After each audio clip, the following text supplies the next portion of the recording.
Is your digital marketing struggling? Are you leveraging other marketing channels that other people are forgetting about? What's up, blue collar business owner? Welcome back to the Blue Collar Prosperity Podcast. I'm your host, Paul Masker, where we focus on helping guide you to have a prosperous business. Today, we have back with us for a second time, Louis Vandervalk. Louis, he was originally featured in episode 2. So if you haven't checked it out, go all the way back to the beginning of the show and check out his episode 2. He's an entrepreneur located in New Brunswick, Canada. He has a background in construction of the trades, degree in mechanical engineering. He started a digital marketing agency way back in 2019 for Contractors. Currently, he is the owner of that agency, Blue Crocus Solutions, where they provide web design, SEO, and Google ads to contractors. His big goal, though, is to educate people to be able to do their own marketing and support business owners dominating their local market. So, welcome back, Louis Vandervalk. How are things going? What's happening in Canada today? It is a beautiful sunny Friday here, Paul. It's great to be chatting again. I appreciate you staying in touch over the years. I think that's the third time I've been on one of your podcasts. I appreciate it. Always pumped to chat with the people. Awesome, yeah. And we probably originally got connected probably back in like 2019 when you had just started this venture 6 years ago. Technology has changed a lot. Marketing has changed a lot.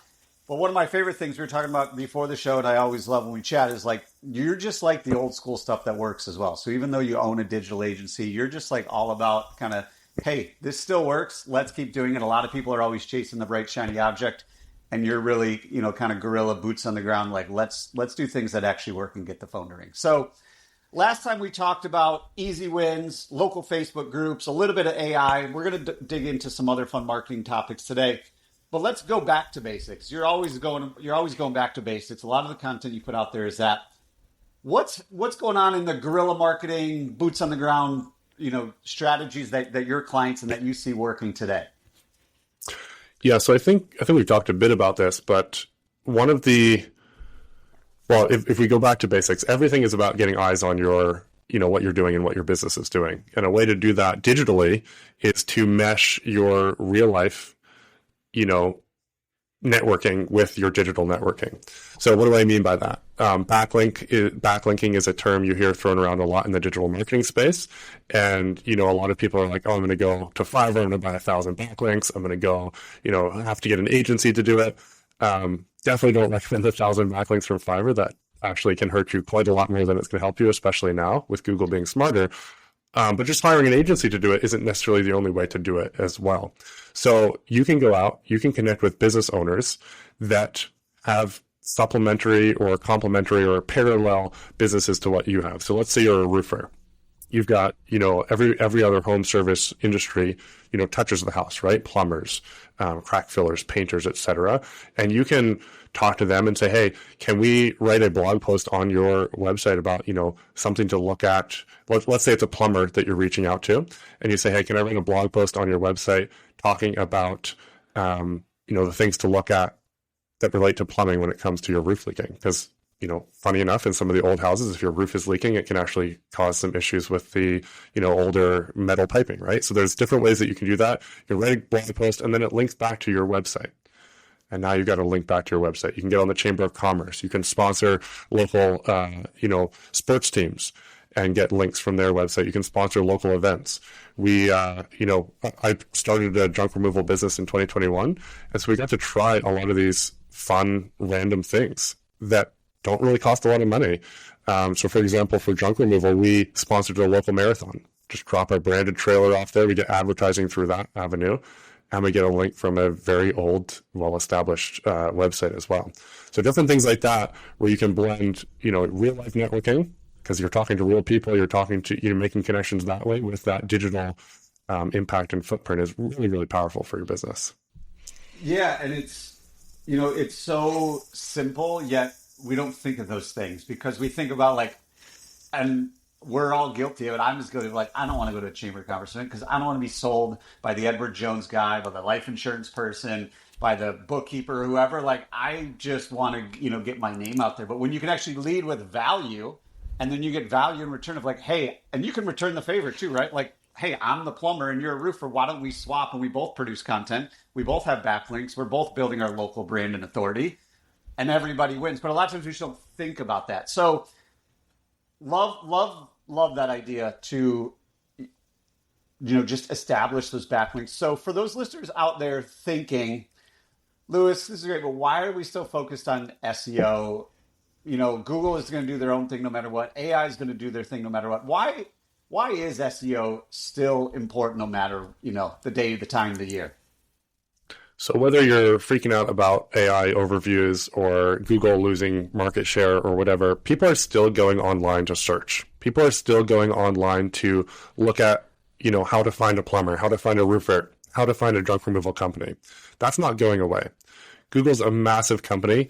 Yes, the ChatGPTs and the Claudes and the Perplexities are getting more search, but they're pulling from content that's on the internet when they're searching. So you need to have a website that clearly talks about what you do, where you do it, how you do it, why you do it, the way that you do it, why it's important for someone who is looking to call you. You need to have that information out there because that's what the search engines, that's what the AI models are pulling from. So SEO does that. You can call it whatever you want. You can call it AI engine optimization. You can call it search engine optimization. You can call it, there's lots of fun names being thrown around in the SEO community to make us feel cool. But at the end of the day, you're putting info out there, making sure it's consistent on the internet everywhere that you put it, making sure you talk about what you do, where you do it, how you do it. And all of these sources are being pulled into the different models, the different search engines. So SEO at its core is still just, are you answering people's questions? Are you putting information out there that's clear, that's concise, and talks about what you do and why people should call you? Yeah, so let's dive into that a little bit further. You just hit on it at the very end. We still need to be answering the questions that our ideal customer is asking, no matter where they're asking it, right? Like they're either asking it to Alexa, they're asking it to Google, they're asking it to ChatGPT, but they still have questions. It doesn't necessarily make them experts all of a sudden because they have access to ChatGPT or something like that. So what are some of the biggest questions that we as home service business owners should be answering, and where should we be putting those answers in that content? Oh, you should be putting it everywhere. So I'm a huge fan of Marcus Sheridan. I just got his new book actually called Endless Customers. I don't know if we have a video version of this, but Endless Customers is basically a 3.0 version of Marcus Sheridan's first book, They Ask, You Answer. And just a quick backstory on him for those of you that don't know. In 2008, his pool company was basically losing all the contracts they had planned for that summer because everybody was, losing their shirts. And he was like, crap, this is not good. We're about to lose the business. So he went to town doing what nobody else in the industry was doing. And every night he would write a blog post answering a question he would get on sales calls. And he told clients on the internet, through his website, things that no one would talk about. Why do we, what's our quoting process? What goes into it? What's better, a fiberglass pool or a concrete pool? And he just answered the questions the same way he would do it if he was standing right in front of someone consulting them in their kitchen as they're going through different options for their pool. That's the kind of questions we need to be answering for our clients. Pricing questions, review questions, why, comparison questions, why people should, be thinking about these certain things in relation to the service that we offer. And you can answer them in different ways. And I recommend now video is incredibly important. Marcus talks a lot about that in his book, Endless Customers, that just came out. But then you can take that video and you can use AI tools, take a transcript, you can write a blog post, you can tweak it, obviously with the human editing capabilities that you've got, but it saves you a ton of time. So now you're producing one video, you're turning that into written content, social media posts, etc. And now you've got that spread out all over the internet, again, for those search engines and those AI models to pull from. And you're answering those questions. And ultimately, it's now a sales tool, a lead generation tool, and a authority tool for your business. Marcus Sheridan is the man. I haven't read his new book yet, but a lot of the things that even we preach doing fractional CFO work for our clients is, hey, are you actually answering the questions? Because that's going to actually help with your sales. A lot of times we as business owners feel like we can't pull back the curtain because then we're going to give all our tricks and they're going to think we're ripping them off. When in reality, if we don't do that, they actually think we're ripping them off because they're going to get that information regardless, whether it's from you or somebody else. So one of the things you hit on is pricing. I know Marcus Sheridan is big on this now. Like he wants a pricing calculator on every single website in the home service space. What are your thoughts on answering questions about pricing? How transparent do we get when it comes to just answering the questions providing content and being of value to our ideal customer? A lot of home service companies can't tell exactly what their pricing is going to be for every job. You can have pricing calculators. I think that would be ideal. If you go to River Pools and Spas, which is Marcus's, I actually don't know his involvement in the company now, but that's the company that I was talking about from his book. They have a whole calculator where you can go through like what kind of pool, what kind of backyard you have, and they'll spit out a rough estimate. A lot of home service companies have variations. Your roof might be a different size. There are some pretty cool roof calculators out there, actually, for talking about roofing. But junk removal, for example, you don't necessarily know what the job's going to look like. To get a calculator, that's still being worked on, some of the mechanics of that, right? Because there's so many variables and so many things that can go into that. But what you can talk about is what goes into the pricing. What affects the pricing? Why are we saying, if we do a bathroom with this tile, it's going to be 2 times as much as a bathroom with this tile? Why are you saying that if we change the plumbing in your bathroom completely and move the shower to the other side, it's going to be way more expensive? Because now we've got to reroute everything. We've got to reframe. We've got to do all kinds of stuff like that.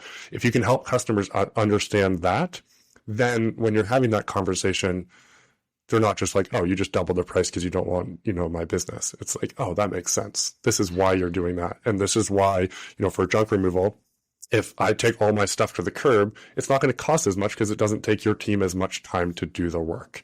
And time is money, right? If they have to walk, all the way to the end of this football length warehouse every time to pick up something, it's going to cost more. If they can get their trucks right in there and throw it in, it's going to cost less. Those types of things, telling people what goes into the pricing and what might affect the pricing, that's my favorite way of doing it. And I think it's a good blend for a lot of the people that we work with. Yeah, and it just helps educate the customer, because an educated customer is more likely to buy. A confused customer never buys. And when they know, hey, the range to install a hot water tank is between $1,500 and $5,000, and these are the factors: first floor, second floor, tankless, gas, electric, all these other things. Now they start to actually have something to compare it to and kind of rationalize against. Because a lot of times, if customers don't have any of that information and they've never bought something like a roof, you probably only buy a roof once in your life maybe, they might think that's really expensive. But when you ask them compared to what, they don't really know, because they've never bought a roof. They just think, wow, I didn't think it'd be $35,000. But when you give them a range and tell them the reasons, now they're like, oh, okay, that makes sense. That's why my friend got a quote for $17,000 or whatever. Newsflash, home service companies aren't like, printing money, making 30, 40, 50% net profit. Most of them are way below that. So going back to the thing you had mentioned, starting with a video content and then repurposing that into written content, social media, all that kind of stuff. I know there's plenty of business owners listening to this. A lot of blue collar business owners, home service business, they're like, I'm not the video type, Lewis. I'm not getting on video. Nobody wants to hear me talk. What do you tell those people just to start putting some content out there? Well, I actually was steal a line from Mike Claudio, and I remember he said this years ago. I heard him say this years ago. He's probably still saying it. But your ugly mug is the one that's in front of people talking when you're on a sales call. So get over it and put your face on video and talk. If they don't want to hear you talk on video, they're having to hear you talk anyway when you're in front of them. So you may as well give them the information when they want it and where they want it, and just get over yourself. Alex Hormozi has another one where he's like, everybody has 100 bad videos in them. You may as well start knocking those off the shelf so that you can get to the good videos. Like, we all have to start somewhere. And if it's just in your truck and you have a suction cup thing stuck on the windshield and you're talking as you go down the road, that is still you. That's your personality. That's your brand coming through, and you're answering questions. It doesn't have to be Hollywood style production, Hollywood level production. It can be, you taking a selfie video in your office. Hey, I just got off a phone with a customer that was asking this, wanted to answer this for anybody else who might have this question. Here is why tankless water heater costs more to install than a regular water heater, or whatever the case may be, whatever the question may be. Start priming your mind, start priming your salespeople's mind to just take questions that are already being asked. And then it's not creating content. It's just answering questions that you're already ready to answer any time someone calls you. I've started actually priming my team to just do this as a way to get information out of me. Don't get me to write a whole essay on why we do this. Just ask me specific questions and I'll rock with it. I've trained ChatGPT to do that as well. Ask me, I can answer questions all day, and so can you, so can every business owner. And it's less like, hey, I need to create this awesome script, and more, all right, I'm just going to answer questions for people. It's so funny because when we are a founder-led company, and we were like the roofer that started it or the electrician that started it. We love answering questions. When customers come to us with questions, we love kind of flexing our expertise and saying like, this is why it happens, because we geek out because we're excited about that stuff.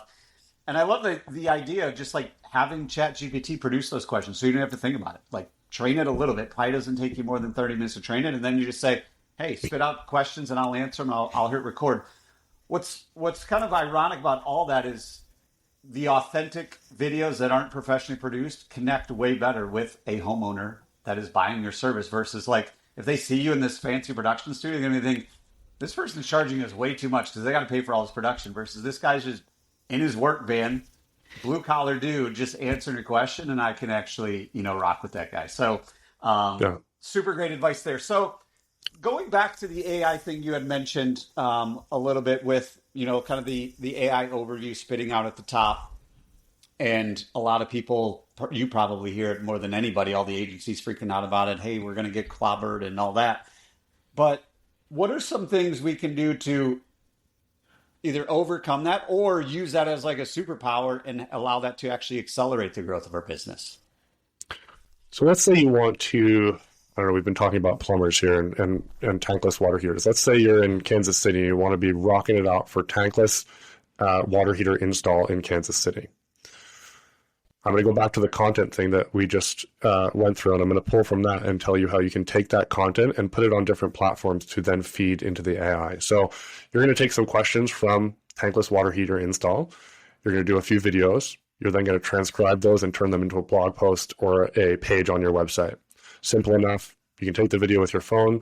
You can use Descript. That's my favorite transcription tool right now. It's pretty inexpensive. You throw a video or an audio in there. It spits out a transcription. You can then manipulate it inside Descript a bit, or you can take it to ChatGPT and work with it there.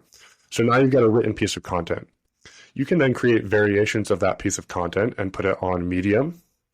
You can put it on blogger.com. You can put it on LinkedIn. You can create articles on LinkedIn that will actually rank as well.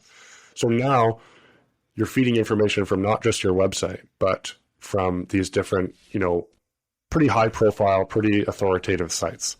AI is crawling all of those sites. So is Google, actually. So you could, as a bonus for SEO, you could have your map listing there. You could have your website. You could have a LinkedIn article.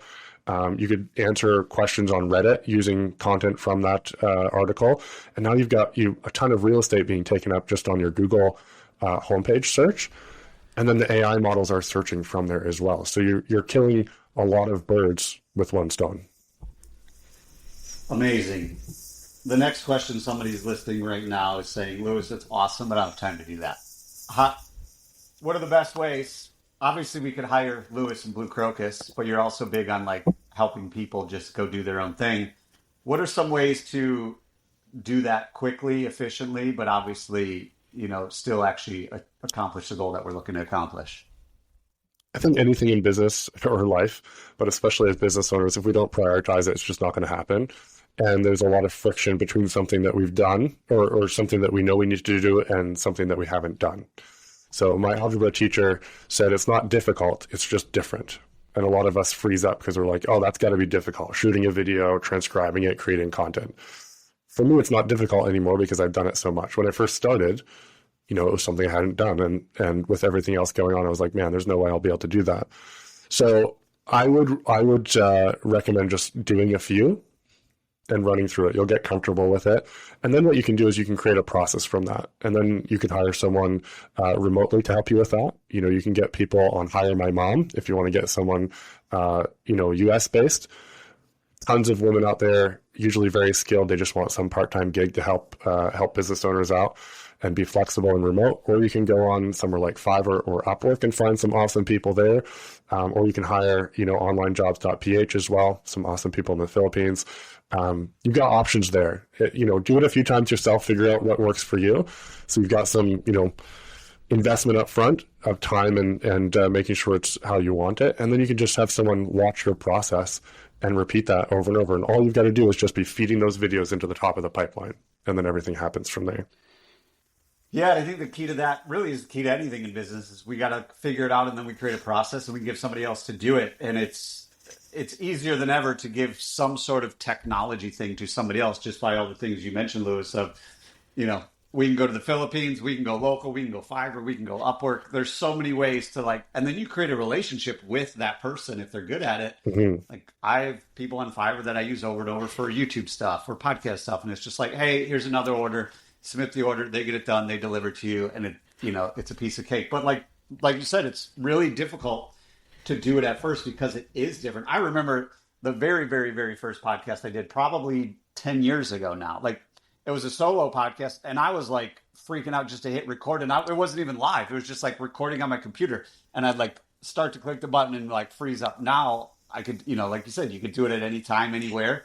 And it's not an issue. So really great actual advice for all the listeners out there. And then let's kind of bring it back to the top. We talked about, some of the other things we can do with the referral partners and local stuff. We've gone through the AI, we've gone through the SEO. What are we missing? What are some other things that you love helping your clients or teaching other people to do that they might be like, holy cow, Lewis, this is amazing. I never thought of it. I'm sure I've talked about this on the other episode we did, but I'll reiterate it here because it's still one of my favorites. And, I think every coach or guru, I just put quotes behind those words if you're listening,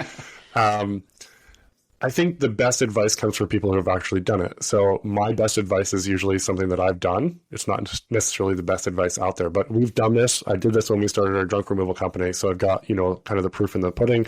We've had clients do it. It's awesome. What you do, whatever industry you're in, I think this works really well for home service, but really I think it could be for any industry. You're going to go connect with local restaurants and get them to comp you a $50 or $100 gift card. You're then going to, every 2 weeks, you're going to run a gift card giveaway on Facebook from your business page, which you can then share on your personal profile in the community groups, etc. People are going to tag themselves or a friend in the comments saying that they want it, and then you're going to do a draw. What you've done is you're leveraging consistency. So every 2 weeks you're doing it. You're leveraging, restaurants and food, which everybody loves food. And oftentimes there's a community following behind those people. So you tag them in it. It gets out on their feed and everything. And then you're getting a ton of buzz in the community groups on Facebook, etc. I'll sometimes even boost the posts as well. So you're getting more people seeing your business and being like, this is cool.